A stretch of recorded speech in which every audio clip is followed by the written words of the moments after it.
ગુજરાત ન્યૂઝમાં આપનું સ્વાગત છે। ડભોઈ મહુડી ભાગોળ અને પલાસપાડા રેલવે ફાટક જામતી વાહનોની લાંબી કતારોથી લોકો હેરાન પરેશાન।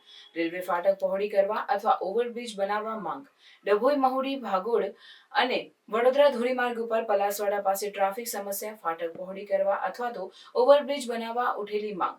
ડભોઈ મહુડી ભાગોળ અને વડોદરા રાજ્ય ધોરીમાર્ગ પર પલાસવાડા ફાટક ખાતે રોજે રોજ થતા ટ્રાફિક જામમાંથી વાહન ચાલકોને ન જાણે ક્યારે છુટકારો મળશે। તેમાં શનિ રવિની રજા દિવસો દરમિયાન તો આ માર્ગ પર ટ્રાફિક એટલે તોબા, જેના નિવારણ માટે કાં તો રેલવે તંત્ર ફાટક પહોળી કરે અથવા તો વહેલી તકે ઓવરબ્રિજ બનાવે તેવી જનતાની માંગ ઉઠી છે। રાજ્ય અને કેન્દ્ર સરકાર દ્વારા રોડ, રસ્તા, ઓવરબ્રિજ, અંડરબ્રિજ, એક્સપ્રેસ વે માટે કરોડોનો ખર્ચ કરાઈ રહ્યો છે, ત્યારે દુનિયાની અજાયબી એવા એકતાનગર ખાતે સ્ટેચ્યુ ઓફ યુનિટીને જોડતો વડોદરા કપુરાઈથી વાજા, ડભોઈ, તિલકવાડા, ગરુડેશ્વર થઈ જતો ચાર માર્ગ તો કરાયો જ, એટલું જ નહીં, વડાપ્રધાન મોદીનું સ્વપ્ન સાકાર કરવાને લઈ ડભોઈથી એકતાનગર સુધી બ્રોડગેજ લાઇનો પણ નાખી દેવાઈ છે। આજે રેલ સેવા પણ ચાલુ થઈ ચૂકી છે, ત્યારે ઠેક ઠેકાણેથી આ રેલ સેવા કપુરાઈ ચોકડીથી લઈ એકતાનગર સુધીની રાજ્ય ધોરીમાર્ગ પરથી પસાર થાય છે। આ સંજોગોમાં સરકાર દ્વારા ઠેક ઠેકાણે જરૂરિયાતના હિસાબે ફાટકો પર ક્યાંક ઓવરબ્રિજ તો ક્યાંક અંડરપાસ પણ બનાવ્યા છે, પરંતુ લાઇન પર આવેલી પલાસવાડા ફાટક માટે તંત્ર કેમ હજુ પણ ઈચ્છાશક્તિ દર્શાવતું નથી।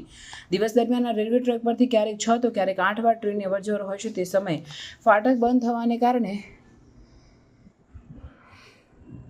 કિલોમીટર સુધીની લાંબી કતારો જોવા મળે છે। ક્યાંક ભારદારી વાહનો, મોટી એસટી બસો અને આમને સામને ફાટક પર આવી જતા ફાટક પરથી દ્વિચક્રી વાહનો ટ્રાફિક માત્ર વડોદરા અને નર્મદા જિલ્લાની નથી, આ રાજ્ય ધોરીમાર્ગ પર છેલ્લા 10 વર્ષમાં 400% કરતાં પણ વધુનો વધારો થઈ ચૂક્યો છે। જ્યારથી વડોદરા નર્મદા જિલ્લાને જોડતો શ્રીરંગ બ્રિજનું નિર્માણ થયું તે સમયથી 200%નો વધારો તો ગણતરીના 2 જ વર્ષમાં જોવા મળ્યો।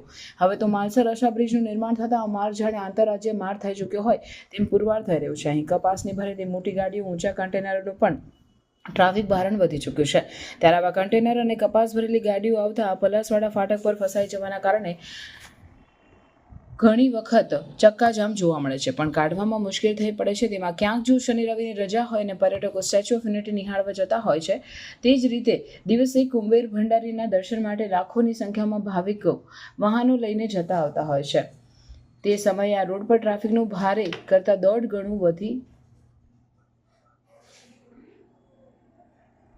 ટ્રાફિક વધી જતું હોય છે। એ સમયે જો ફાટક બંધ થાય ત્યારે તો કિલોમીટર સુધી ચક્કાજામના દ્રશ્યો જોવા મળતા હોય છે।